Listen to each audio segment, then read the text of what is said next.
But I think it's time to start, we just bring down the curtain. There's a wizard behind the thing, this Hillary Clinton, who is playing all of us because she's not that naive. She's not stupid, not stupid, not stupid.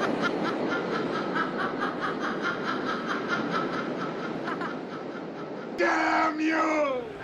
From my cold, dead hands.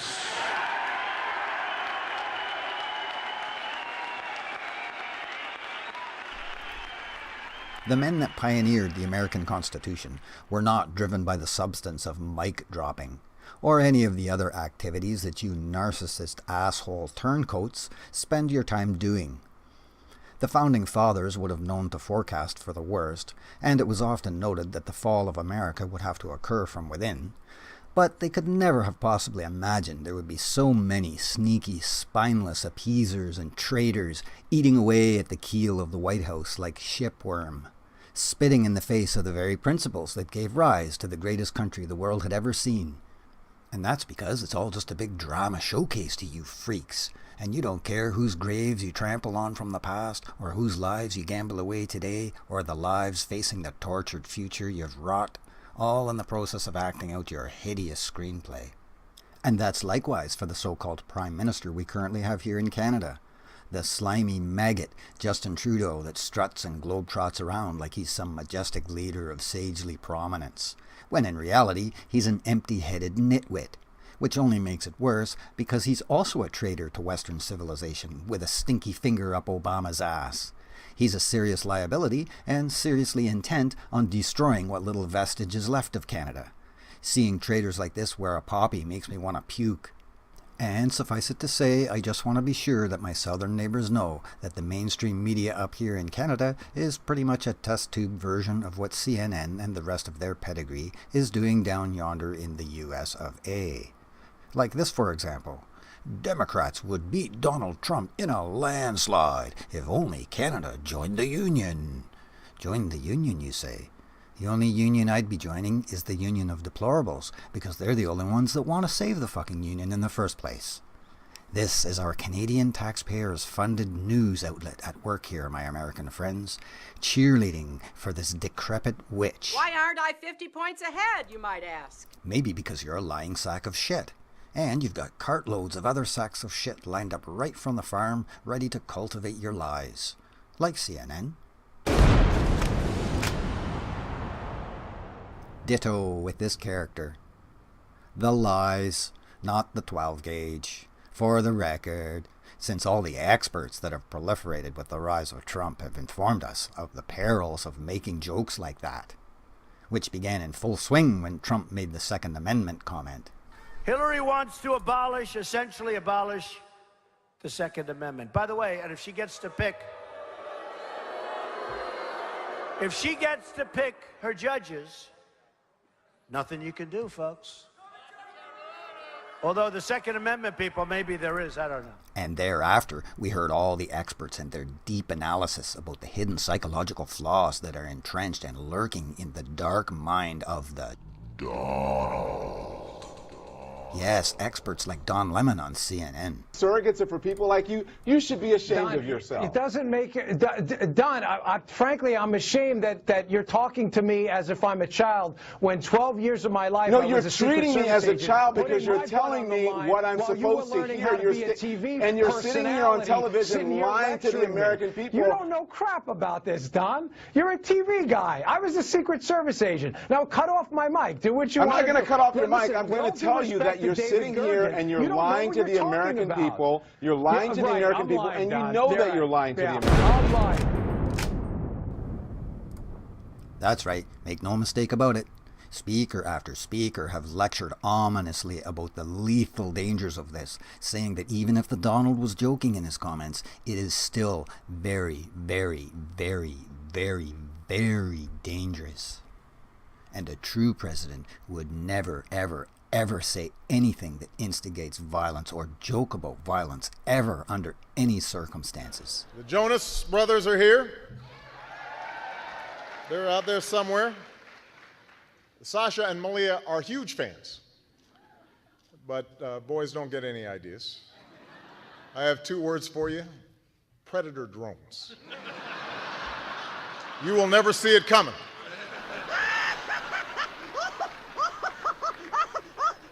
You think I'm joking? You think I'm joking? You think I'm joking? Joking. What's both a joke and dangerous alike is seeing these lying freaks still standing at podiums and talking as though they should be taken seriously.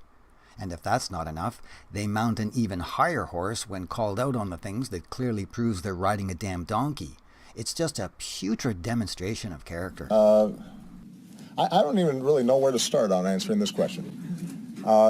Of course the elections will not be rigged. What does that mean? It means precisely what all the evidence is showcasing, you arrogant phony. Stop playing with words. Goodness me, such responsible people you are. A golden beacon for the future of children. I guess when you're so deep in your own shit and you're running out of air, all you can do is keep shoveling it in an outward direction. Yuck. And so I'd advise Mr. Trump to stop whining and go try to make his case to get votes. Whining? Make a case to get votes? I'd reconsider your wise guy act. The grotesqueness of it all is starting to hemorrhage. And you freaks are trying to earmark some old horny comments about pussy as the forces of disorder that will cripple modern civil society? Again, you expect to be taken seriously? Michelle Obama refers to Trump and the lewd talk and says, I can't stop thinking about this. It has shaken me to my core in a way that I couldn't have predicted. You're lewd to expect people to take you serious. But your ill-natured character doesn't trouble you one iota, because freaks like you have never earned any genuine respect. You can't lose what you don't already have. That's why you just carry on as if all is normal. It's all just ass-kissing, bribes, and lies. And yet your overall contempt for people couldn't be more obvious. You show contempt by expecting people to play dumb, which subsequently shows nothing but contempt for real victims of assault of any kind. And you show contempt for anyone that questions your credibility. That about covers it all, I'm afraid. That's the whole damn basket. And I'll point out here that it's a misnomer that the likes of you don't care about anyone but yourselves. You don't care about yourself. I'm tired of hearing this selfish assessment. When a person has zero regard for values and self-respect, then they certainly don't care about themselves. It's impossible. How can they? They don't even care about the concepts of power and money in an appropriate way. All told, it's a barometer of the epic degree of insulting contempt that you scum have for people in general. So really, what's the inanimate object that you think people are that goes so far beyond the outer reaches of the old dumb as a bag of hammers or not the sharpest knife in the drawer scenario? And we don't even need to peruse the WikiLeaks to see the hypocrisy that's woven into the collective framework of their contempt.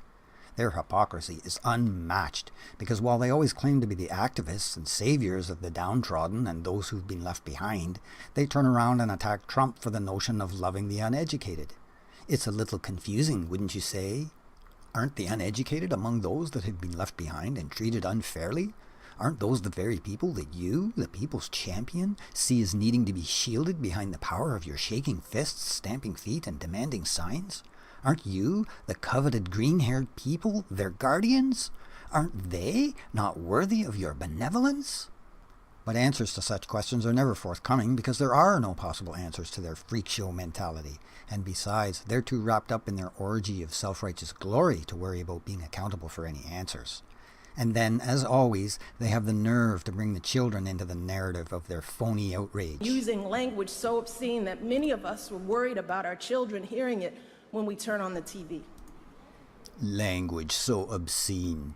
Let me tell you something, lady. You may be off limits for Trump, but not for me. First off, you freaks have taken the word pussy and transmuted it into the C word, and that's a serious delinquency of well-established protocol and decidedly stuffs you into the pigeonhole of the C word. Shaken to the core, you pathetic piece of crap. You're rotten to the core. Understand? Rotten to the core.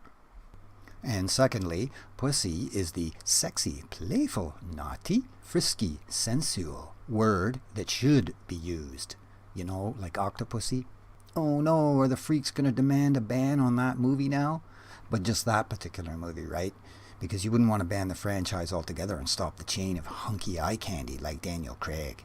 And that's because when it suits the range of the moment for you freaks, you're all lapping it up. On one hand, your rally cry and political agenda is an unfettered sexual bonanza of parades and open season on public restrooms. And then on the other hand, it becomes your favorite utility weapon of attack. Oh, he's a sexual deviant. It's like having a dildo in one hand and a nutcracker in the other, you fucking mental cases. If you freaks would only just step out of your little box for 30 seconds and take a gander and have a listen, you would see how grotesque you really are. And stop violating sacred words like pussy to tailor it to fit and justify your sick existence. And let's not forget the refined lyrics and videos of your pal Bianca that you and your slithering counterpart like to invite to the White House. I guess the curtains get closed there. Oh, he's so honey, yeah, he wants to fuck. He popped on my buttons and he ripped my blouse. He Monica Lewinsky all on my gown. Wow, what do you tell the kids about that language? And did you tell the kids whose schlong the Monica Lewinsky lyrics are eulogizing? And that the legend of it was crafted in the Oval Office over cognac and cigars? Do you tell your kids that Miley Cyrus is riding a sausage, or is it really a swinging dick? Incidentally, with regard to the sudden outcry of the presence of the owner of a beauty pageant, found to be in a dressing room of said beauty pageant, tell that to the droves of female reporters that don't own the sports team of the locker room they happen to be in for an interview, that just love the chance to see some swinging dick. And this is not to say I have issues with a woman that digs the chance to see some swinging dick. Certainly not. I'd have more issues with one that doesn't, frankly. And that's just it. It's the hypocrisy that's perverse. And let's not forget that Madonna is publicly saying she's giving blowjobs to anyone that votes for Hillary Clinton. If you vote for Hillary Clinton, I will give you a blowjob. Okay? Swear to God. And then she goes on in detail to say she's very good, not a douche about it, and swallows. All I can say is the amount of cum she'll be guzzling won't be equivalent to the amount of lies she's swallowing. And I hope she gags on some of the whoppers that are so dreadfully wrong. Like, for example, taking the concept of, quote, some illegal Mexican immigrants, end quote, and magically transforming it into, quote, all Mexicans, end quote. And it's really disheartening to see the twisted hypocrisy lend itself to the wholesale pimping of children to peddle the consequences of outright lies. Outright lies. And the host of other names that they grandstand and have a propensity to list off like groceries or something has become comical in its own twisted way. I think he's a racist, a misogynist, a xenophobe, and a homophobe. And they all clap. Yay! And there you see the kid observing from the sidelines and right at the end deciding he'd better clap too, along with the grown-ups. The grown-ups. Spare me. And in light of the actual remarks made by the Donald on the tour bus, I noticed the words, "they let you do anything," are never psychoanalyzed, because the feminist freaks know very well it gives rise to the fact that there's no shortage of women that have a habit of gleefully throwing themselves upon billionaires with promiscuous mischief. But factors like that are always deflected at all cost, abetted by the special license of ridicule and name-calling that is bestowed upon the feminist crusaders, exempting them from their own labels of sexist or misogynist. His message is being a loud-mouthed dick, basically, and going out there and offending people and then engaging in a bunch of airing of grievances. That's what he does. He doesn't have another message. He doesn't have anything else that he really wants to convey. The Republican Party has a message, but it's not his message, and he has no interest in carrying it. And quite frankly, I think what we're going to continue to see throughout this campaign is we're going to continue to see the Republican nominee basically acting as if he's on a suicide mission and aiming to take the whole rest of the party down with him.